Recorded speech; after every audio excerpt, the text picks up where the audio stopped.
Shalom. Welcome once again to Journey to the Kingdom Ministries. It's Brother Yasin coming to you once again with another message.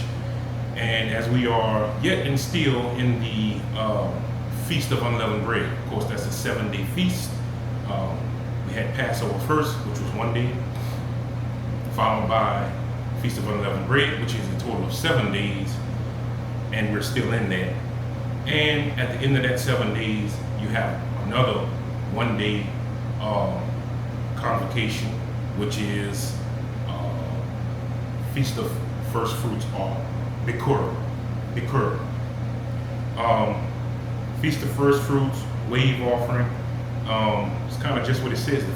The first fruits is when Israel offered up their first fruits back to Yahuwah, who is the ultimate provider.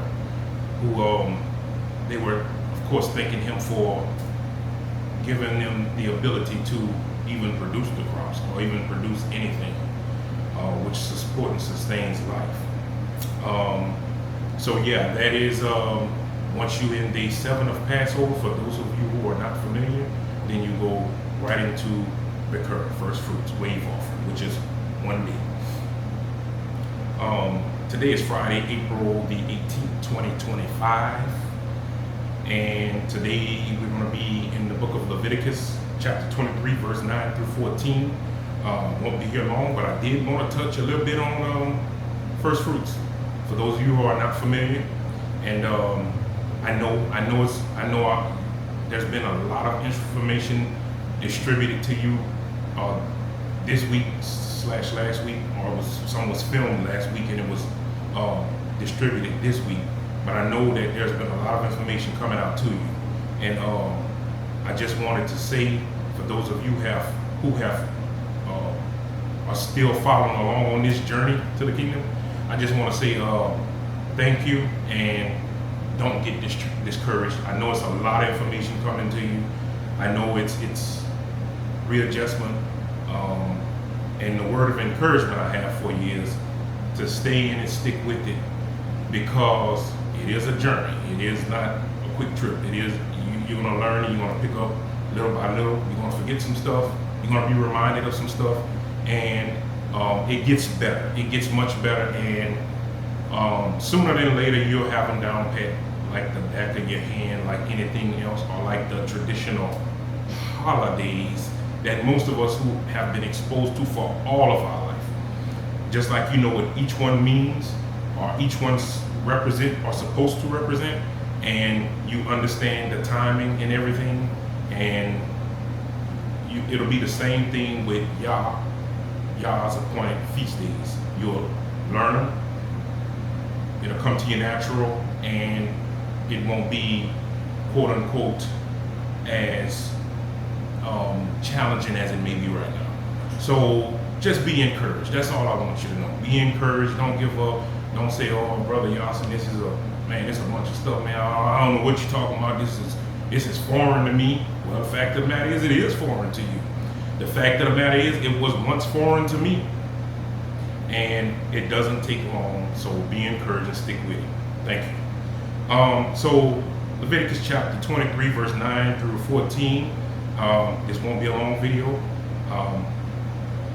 And Leviticus, that name of that book, that name in Hebrew, or its Hebrew origins, are Varikra, which means called out. So Leviticus is Varikra, which means called out. So Leviticus basically means called out. So what or who is called out by Leviticus? What or who is called out? Well, in the beginnings there were the 12 tribes, the 12 tribes of Israel, and Yah saw fit to have one tribe set aside to be the priestly tribe, the tribe of the teachers of his word and his law, the tribe of the preachers, ministers, if you will, the tribe of the servants of Yahuwah, or God who actually worked in the temple every day. That's what they did.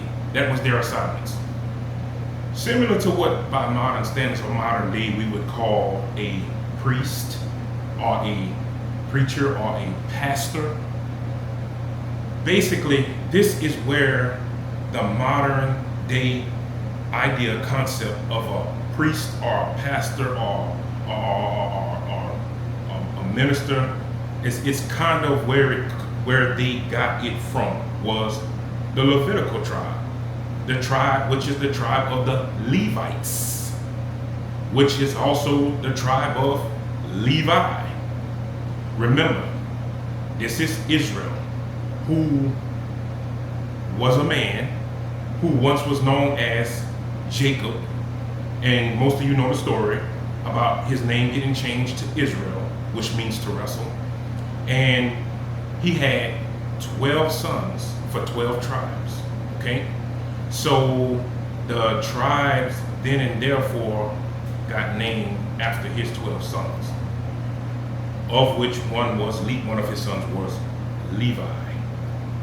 And that is the tribe, that was the priestly tribe, also known as the Levites. So that is kind of a little bit of the book, the premise of the book of Leviticus, its meaning, and kind of where that name kind of derived from tribe Levi and the Levites and Levi's lineage, okay? So called out,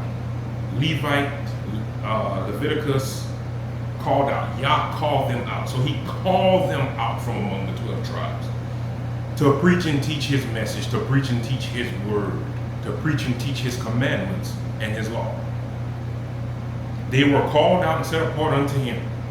Therefore, they did not go out and work the crop, work fields. They did not do traditional, quote unquote, traditional labor. They worked strictly and only for Yahuwah, or for God, or for the house of God. Okay? That was 24/7, 365, pretty much. Yes, there were multiple groups of them, but their job was temple work, working inside the temple, around the temple grounds, carrying out the actual blood sacrifices of the animals, the sacrificial animals, taking the blood, bringing it to the altar, burning it on the altar, burning with incense, offering up the offerings, burning them. You get the picture. So this was life for them. That being said, that they did not have a traditional job and they didn't put seed in the ground per se and get food from the ground or food from the earth, whether be it corn or wheat or whatever. They were also supported and sustained by the rest of the tribes, or the other 11. And how is that? They were supported through the tithe. This is where the concept of the tithe came about. The other tribes actually had work and function in society, while the Levitical tribe did not. They had a function strictly in the temple grounds, and unto Yahuwah. Therefore, the other tribes contributed. That's where the concept of the 10% came. They contributed the 10% of what they took in from, in most particular, from their crops, quote unquote, and donated it to the Levites to support them. So that's where that concept comes from.